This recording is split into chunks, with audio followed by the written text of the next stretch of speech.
Hey Internet, it's RJ. Welcome back. Thanks for tuning into the show today. Now, today is Sunday, so you know what that means. We're going around the net with all the news you can use in the week that was in credit and finance. We have a fully loaded docket for you today. We have BILT Rewards changing the way card members pay, and it's upset many of them. We have the Chase United cards in the news again with some changes and increased intro offers coming. U.S. Bank has a new card, and of course, we will close with the government. Good old government looking out for you, Uncle Sam, with the potential to cap interest rates on credit cards. I'll probably upset a lot of you, but again, some of you asked for me to talk about this, so here we are. Anyways, if any of that sounds interesting to you, go ahead, press the subscribe button, and let's get to work. Now we will lead off with BILT Rewards, everyone's favorite or only way to pay rent with a credit card, earn points, and avoid fees. BILT had sent out a memo to card holders a little bit earlier this week, changing the way they were going to have to pay their monthly rent payment. So we'll put it on screen for you. Compliments of Reddit, because I don't have a card myself. Now, of course, they say a bunch of other stuff, but the thing you want to pay attention to is we're going to read is the going forward, here's how you'll pay rent. So 2 points. Pre-authorize your payment in the BILT app. This will include selecting your rent amount and how you want to pay rent. Of course, you can choose the BILT MasterCard, or they also remind you they have the Alaska card if you have that one because they have the promotional going with them. Now so you basically choose it early. Now you'll receive new bill pay by BILT routing and account numbers. The first time you do this, you'll need to update those with your property manager's payment portal. You only have to do that once. You have to do it by the end of April 29th. Now you submit your rent payment as usual through your property's payment portal. Make sure to submit your payment within 5 days of authorizing it in the BILT app.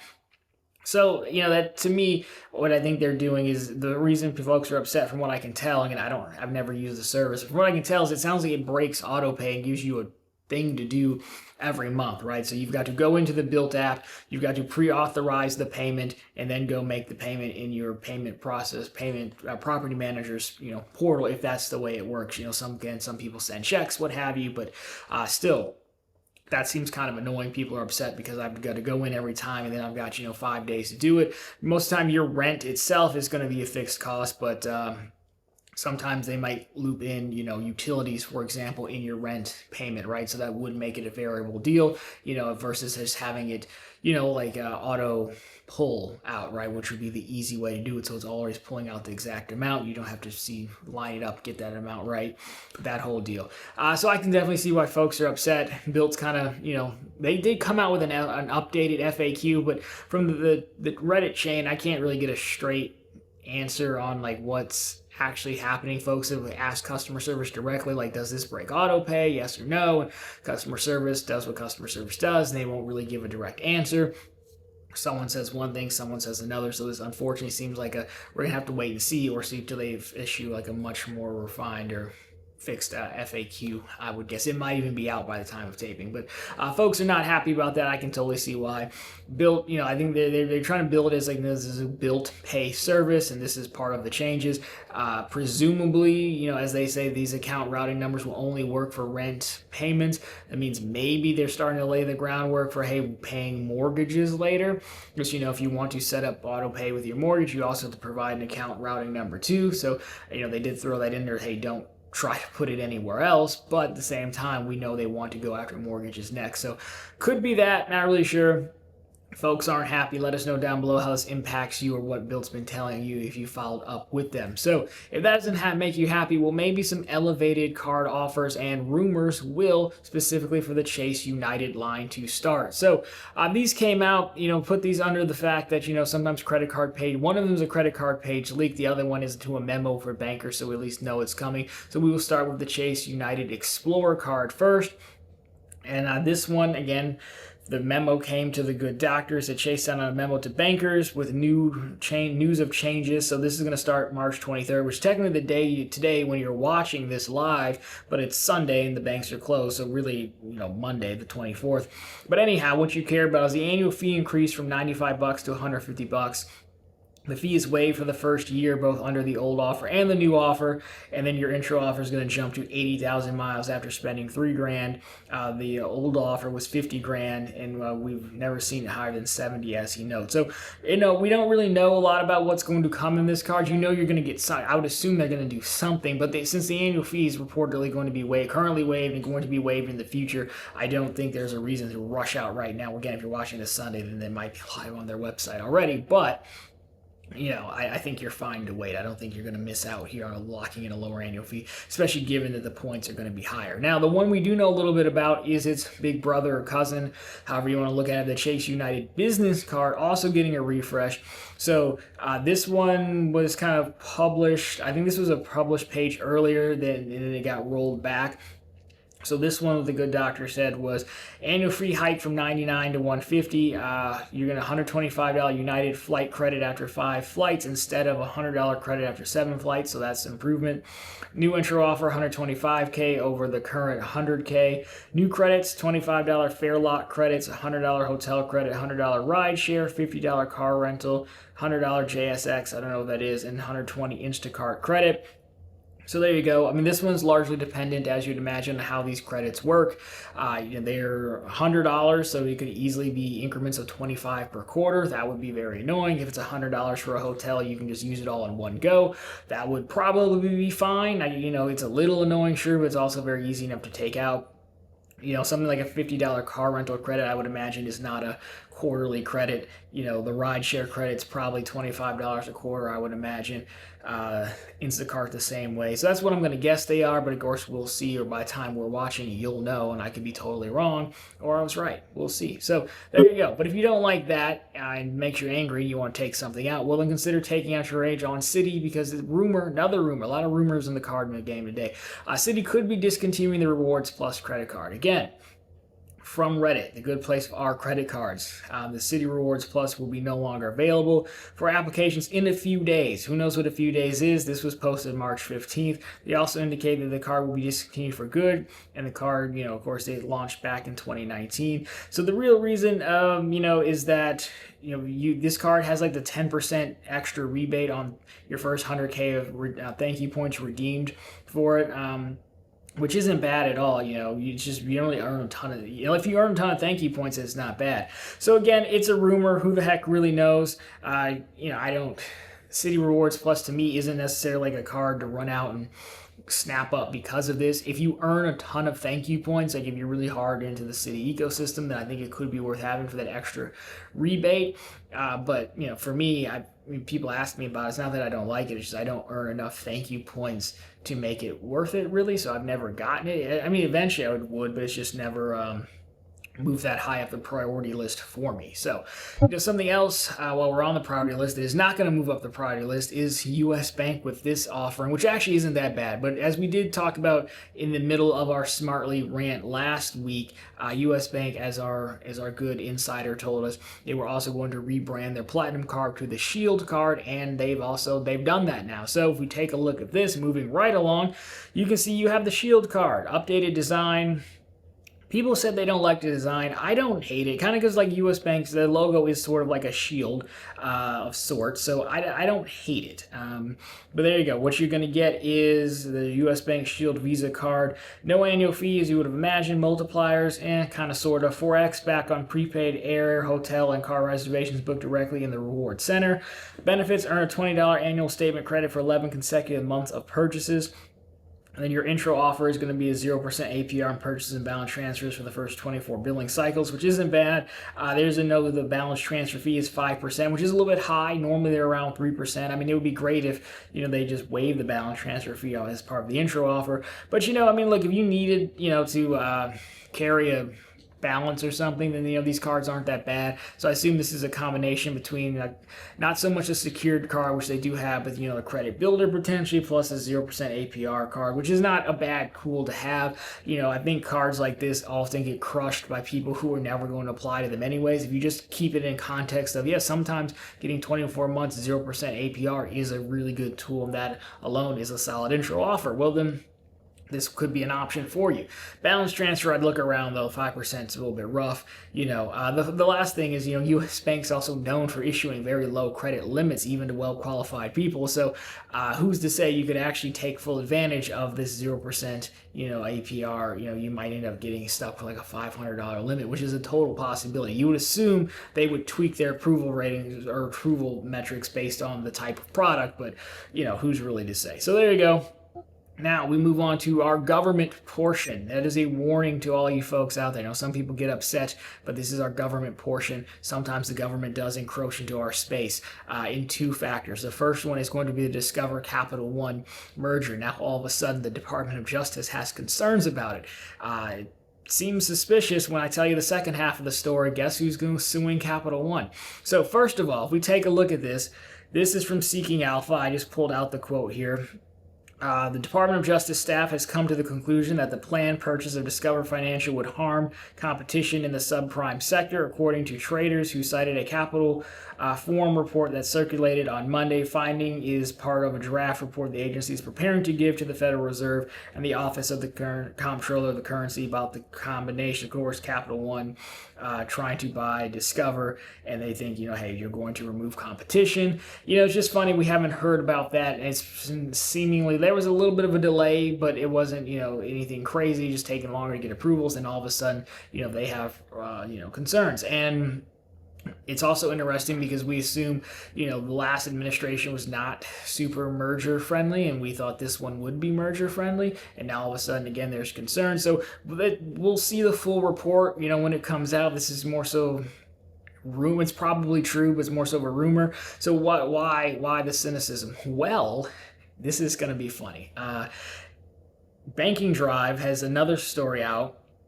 So it says is an appendix, or not a quote from it. As the pending merger's timing is lagged for corporate entities associated with Trump and his family, sued McLean, Virginia-based Capital One this month in Florida state court over the bank's June 2021 closure of hundreds of Trump accounts. Trump's son Eric is the only individual plaintiff. Capital One's unilateral decision came about as a result of political and social motivations, and Capital One's unsubstantiated woke beliefs, that's in quotes, woke beliefs that that it needed to distance itself from President Trump and his conservative political views. The suit says, in essence, Capital One debanked plaintiffs' accounts because Capital One believed that political tide at the moment favored doing so.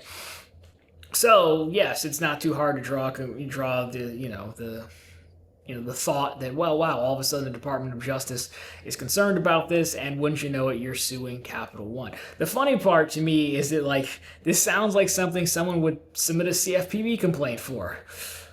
Wait a minute. Yeah, exactly. We didn't really think that one through. I mean, it's just kind of funny, right? To me, it's funny. I know a lot of guys don't think this is funny. I think this is hilarious because it's absolutely positively something you could see the president doing. Like, well, you're gonna debank me or my son, so I'm going to hold up your deal. 100% could see it happening. Not saying it's really the reason.